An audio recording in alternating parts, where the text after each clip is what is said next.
In this lesson, we'll learn how to set up a click track to begin recording. Whenever you're recording music, you want to make sure that you're recording to a click track or a drum loop or something that's going to help you stay on the time. So for example, if you're working a song that's 124 beats per minute and you're going to add a lot of instruments, MIDI instruments, or live instruments, you want to make sure that you can take a section of the song, copy and paste it, or make edits so that it's on the grid. So first of all, you have to determine what the tempo of your song is going to be. If you have the conductor on, then the tempo is going to be locked. That means that you have to go to the tempo time ruler, double click on here, and change the tempo manually. Let's say you want to have 120 BPM, click OK. With the metronome on, when you hit play, it's going to play back at tempo 120.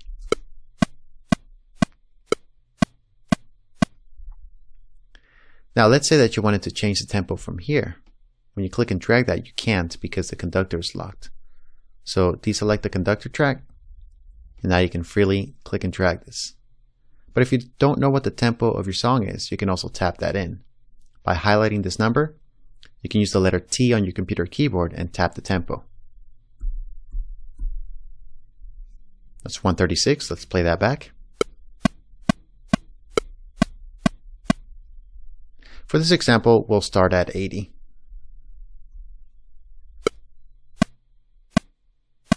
Good. So with the metronome on and the click track created, you have a metronome.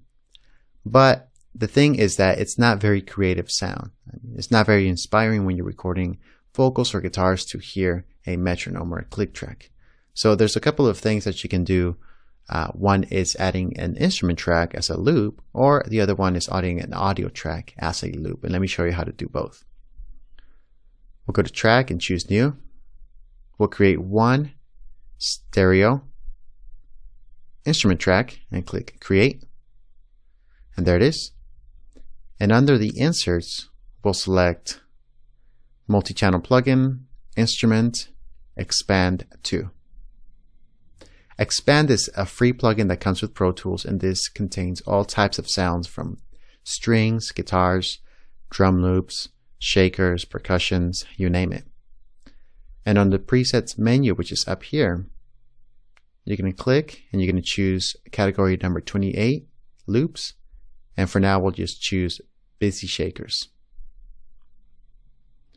Now, when you hit play, you're not going to hear that sound because it's a MIDI instrument.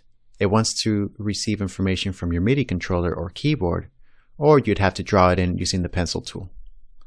So let me show you how to draw it in using the pencil tool. Click on the pencil tool, click anywhere on the track, and it turns this into a piano grid.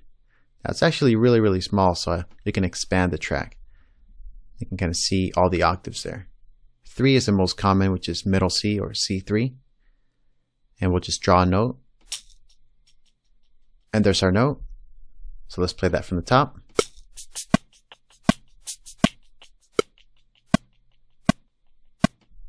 When the note is on, it's going to trigger the sound of this instrument. When there is no note, it's not going to trigger, it's going to stop. So you can do two things. You can draw multiple notes, or you can extend the note out for as long as you want. Let me play that back without the metronome.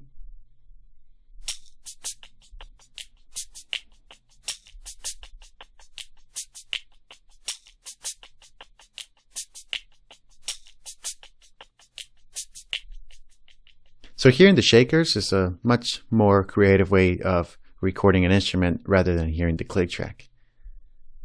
Let's go ahead and condense the size of this track. Now let me show you how you can use an audio loop or an audio track as a click track.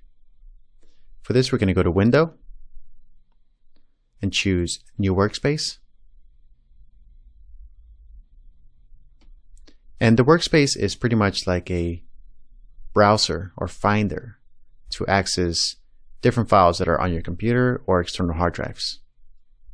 So for this, I'm going to find the folder called Pro Tools Files. This is our main session folder we're using for this project. And then I'm going to go to resource files.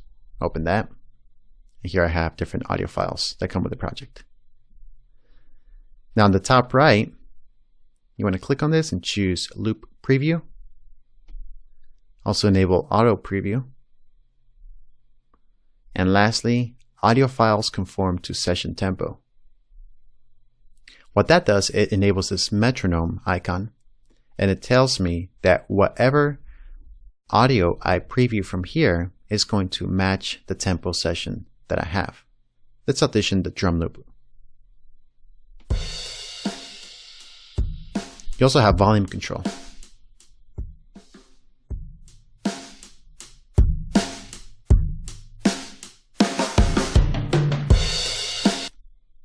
Now let's change the tempo of our session.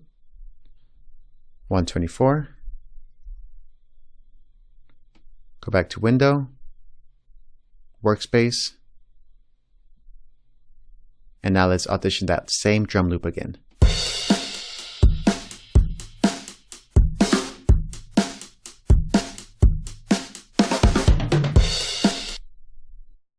Now if I want to bring that into my existing session, I can just click and drag that into the timeline. And there it is. And it will play back at my existing tempo.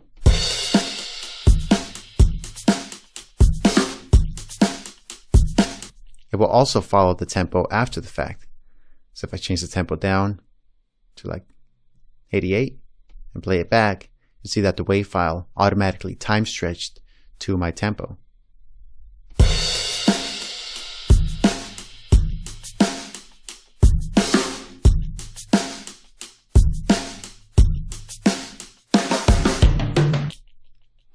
So to recap, we have 3 click or metronome options. If I mute the instrument and the audio loop and I turn the metronome on, I'm going to hear my original click track. If I turn the metronome off and enable my instrument track, I can hear the percussion loop from Expand.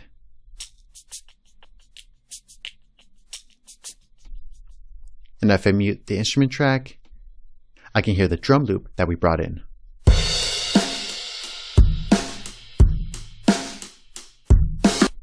So this is how you create a click track in Pro Tools.